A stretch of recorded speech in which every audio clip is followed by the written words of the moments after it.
Hey everybody, it's Jang here with a quick look at a small LEGO City set. This is Deep Sea Scuba Scooter, comes with 42 pieces. This is really simple. Comes with one minifigure who is a diver and also has the visor that comes down that works as a snorkel setup as well if you want to. And he's got the air tank on the back that's attached around the base of the neck. Let's also look at the print underneath there. So there's that, and also notice no secondary face on the back of the head. Here's the Sea Scooter itself, which gives the set its name and is the primary build in the set. This one has two spear guns out on the edges, which none of the other submersibles in this theme, even the much larger and more expensive ones, have.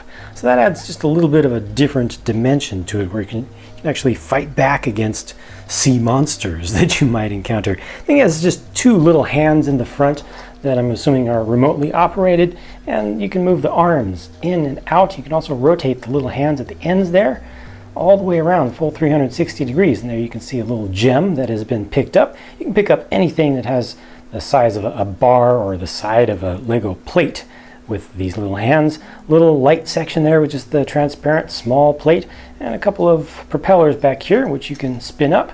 This does not float, but I guess you can put it underwater. It's not going to hurt anything. Might just get a little bit of water between some pieces, but that's pretty much it. It's got the handlebars there which can be held by the figure. You can angle that up and down a little bit to get just slightly different poses, and you see it has enough friction to hold the guy in any kind of pose. That's kind of cool. The other big thing in the set, such as big is in this case, is this octopus, which is in a dark red color. We've gotten this color before. It was known as the Kraken in one of the earlier Pirates sets. It's got the really, really bright colored eyes there, and it looks like this octopus is somewhat of a pack rat, as it has one of the gems, and I'm assuming that it would be protecting the other gem as well. So you need to go in there and try to steal the gem, because I guess that's what humans do. We steal from animals.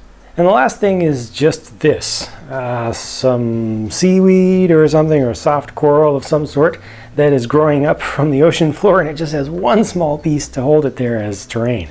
It's not a significant or substantial set, that's for sure, but it's really inexpensive. And these kinds of sets are really important. They make for good impulse buys, and they're also great for folks who are on a budget, especially for kids who are just making a little bit of money from chores or allowances or something and saving up those pennies. They can afford things like this fairly readily. LEGO has been making tiny sets like this for decades, and they've been much liked over time for good reason. And I think that this one is another good example of why. I think this is a good value and a good thing to have on store shelves. If you have any thoughts about it that you would like to share, please do by leaving a comment down below. Be sure to check the video description for answers to the most frequently asked questions, and stay tuned for my next video because it's on the way very soon.